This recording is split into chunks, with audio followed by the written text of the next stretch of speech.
Janasena party అధ్యక్షుడు పవన్ కళ్యాణ్ గారు మంత్రివర్యులు ఏం చెప్పాలనుకున్నారు, ఏం చెప్పారు, ఎందుకు అలా చెప్పారనేది అందరినీ కూడా ఆశ్చర్యానికి గురి చేసింది. ఎన్నికల ముందు మనం ఏం హామీలు ఇచ్చి ఈ రోజు అధికారంలో భాగస్వాములు అయ్యాము, ఆ హామీలు ఈ సంవత్సర కాలంలో ఏమైనా నెరవేర్చామా, నెరవేర్చలేకపోతే కారణాలు ఏంటి, రాబోయేటువంటి 4 సంవత్సరాల్లో ఏ విధంగా మనం జనం కోసం పనిచేయాలి, రాష్ట్ర ప్రజల కోసం పనిచేయాలి, రాష్ట్ర అభివృద్ధి కోసం పనిచేయాలి, అందులో ముఖ్యంగా మహిళల గురించి, యువత గురించి, కార్మికుల గురించి, ఉద్యోగుల గురించి, రైతుల గురించి, ఇలా వర్గాల వారీగా ఎవరెవరికి ఏ రూపంలో మనం పనిచేస్తూ ముందుకు వెళ్ళాలి, అందుకు పార్టీ నడవడిక ఎలా ఉండాలి, కార్యకర్తలు ఎలా ఉండాలి, కార్యకర్తలకు మనం ఎలాంటి భవిష్యత్తుని ఇస్తున్నాము చర్చించి తీర్మానించేటువంటి సభ సాధారణంగా రాజకీయ సభ, సంవత్సర సభ జరుగుతాయి. కానీ అవేవి కూడా ఇక్కడ కనిపించలేదు.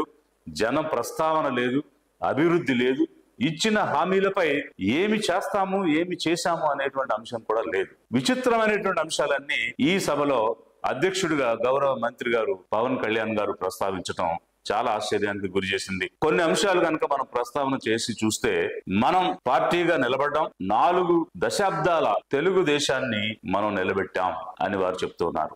40 సంవత్సరాల సుదీర్ఘ అనుభవం వయస్సు కలిగినటువంటి పార్టీని, ఇంచుమించు 40% ఓటింగ్ కలిగినటువంటి పార్టీని మేమే నిలబెట్టాం అని అన్నారు అని అంటే, ఈ రోజు ఈ అంశం చాలా చర్చ జరుగుతోంది. మనం నిలబడ్డాం, పార్టీని నిలబెట్టాం. మనం నిలదొక్కుకోవటమే కాకుండా 4 దశాబ్దాల టీడీపీ పార్టీని కూడా నిలబెట్టాం.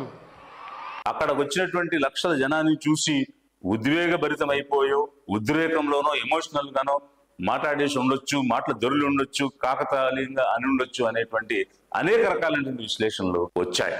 అయితే లిబరేషన్ కాంగ్రెస్ పార్టీ మరి ముఖ్యంగా ఈ అంశాలన్నీ ఎందుకు ఇలా మాట్లాడారు, దీని వెనక ఏమి ఉండి ఉండవచ్చు అనేటువంటి ఒక పరిశోధన ద్వారా ఏమి ఆలోచన ప్రజలకు ఇస్తుంది అని అంటే, ఇది ఏదో అలవోకగా మాట్లాడిన మాట కాదు, ఏదో పరధ్యానంతో చెప్పిన మాట కాదు, ధ్యానంతోనే, కాన్షియస్ గానే మాట్లాడినటువంటి మాటలు. ఎందుకనంటే అక్కడ మాట్లాడినటువంటి వక్తలు ఎవ్వరూ కూడా ఎక్స్టెంపోర్, అంటే అప్పటికప్పుడు మైక్ దగ్గరకు వచ్చి వాళ్ళకున్నట్టు వాళ్ళ ఆలోచనలు జనంతో పంచుకోలే, స్క్రిప్ట్ తయారు చేసుకుని ఆ స్క్రిప్ట్ లో రాసుకున్నది చూసే చదివారు.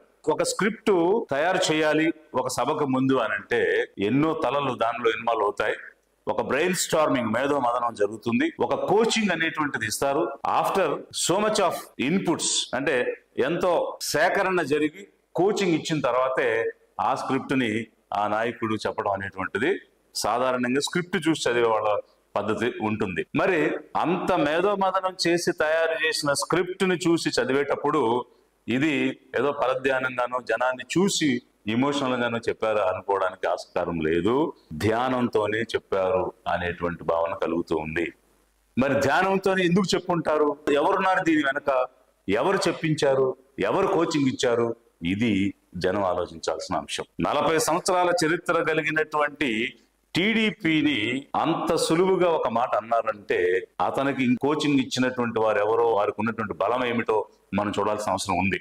మనందరికీ తెలిసినట్టుగా తెలుగు ప్రజలకు ఎన్టీ రామారావు గారు తెలుగుదేశం పార్టీని స్థాపించి 9 నెలల్లోనే అధికారంలోకి తీసుకొని వచ్చి ఒక రికార్డుని, చరిత్రను నెలకొల్పిన సంగతి మనకు తెలుసు. అయితే మొదటి దశలో వారు పరిపాలన చేస్తున్న సమయంలో కొన్ని కీలకమైనటువంటి నిర్ణయాలు తీసుకున్నారు. అయితే అందులో అంటే అన్ని ఇప్పుడు మాట్లాడలేం. ఒక ముఖ్యమైనటువంటి నిర్ణయం ఏమిటంటే కరణం మున్సబుల్ వ్యవస్థ, పట్వారీ పటేళ్ల వ్యవస్థ రద్దు చేయడం జరిగింది.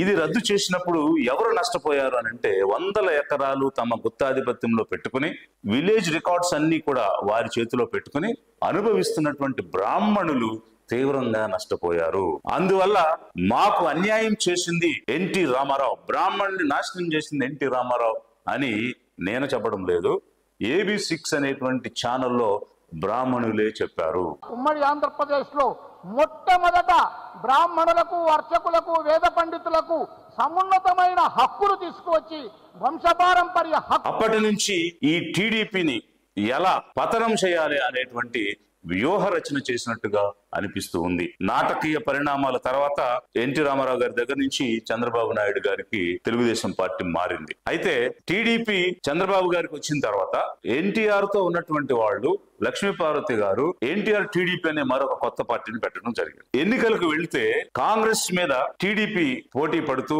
ఫైట్ చేస్తూ ఉంటే బీజేపీ ఎన్టీఆర్ టీడీపీతో కలిసి టీడీపీ మీద ఫైట్ చేసింది. టీడీపీని పతనం చేయడానికి ప్రయత్నం చేసింది 1998 ఎలక్షన్ లో. ఆ విధంగా మొదలైనటువంటి ప్రయాణం ఎటువైపు దారితీసింది అని అంటే, ఇంత బలమైనటువంటి పార్టీని బలహీనపరిచి ఎవరో ఒకరి మీద ఆధారపడి గెలవగలిగే స్థితికి తెలుగుదేశాన్ని తగ్గించింది బీజేపీ. దీని వెనక ఉన్నటువంటి వ్యూహం ఆర్ఎస్ఎస్ చేస్తూ ఉన్నది.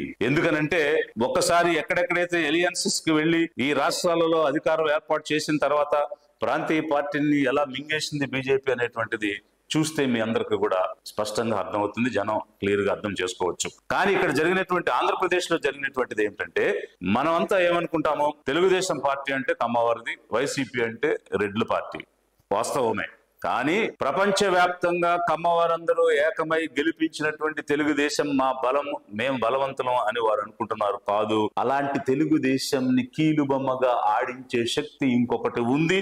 వాళ్ళు దీనిని బలహీనపరిచి తెలుగుదేశం చంద్రబాబు గారి చేతిలో గెలిచిన 3 సార్లు బీజేపీ అండతోనే గెలిచింది. 99 గాని, 2014 గాని, 2024 గాని స్వతంత్రంగా గెలవలేదు. అంటే వారు అనుకున్న తర్వాత దాన్ని ఏ విధంగా కిందకు తీసుకొస్తున్నారు, పతన దిశగా తీసుకెళ్తున్నారంటే ఒక లాంగ్ టర్మ్ విజన్ తో పనిచేసినటువంటి వ్యవహారం దీని వెనుక మనకు స్పష్టంగా కనిపిస్తూ ఉంది. కాబట్టి ఆర్ఎస్ఎస్ అనేటువంటి ఒక సంస్థ వారికి కోచింగ్ ఇచ్చి స్క్రిప్ట్ తయారు చేయించి ధ్యానంతోనే ఈ మాట అనిపించింది అని జనంకి అనిపిస్తుందా లేదా ఒక్కసారి ఆలోచించమని ఈ సందర్భంగా నేను కోరుతూ ఉన్నాను. మరి హిందీ మనకెందుకు, హిందీ మన మీద ఎలా రుద్దుతారు, వి అపోజ్ హిందీ ఆధిపత్యం మేము ఒప్పుకోము అని ఎన్నికల ముందు వరకు మాట్లాడినటువంటి కళ్యాణ్ గారు ఇప్పుడు సడన్ గా హిందీ అంటే ద్వేషం ఏంటి, హిందీని ఎందుకు అపోజ్ చేయాలి, ఎక్కువ భాషలు మనం నేర్చుకోవాలి అనేటువంటి కొత్త గీతాన్ని ఆలాపించడం ప్రారంభం చేశారు. మోడీ గారు దుర్మార్గులు అనుకుందాం, భారతీయ జనతా పార్టీ దుర్మార్గులు అనుకుందాం, నాకు వాళ్ళ మీద ఇష్టం లేదు, వాళ్ళ మీద చిరాకు నాకు, వాళ్ళే మన మీద దక్షిణ భారత వివక్ష చూపిస్తారు, సరే భరిద్దాం.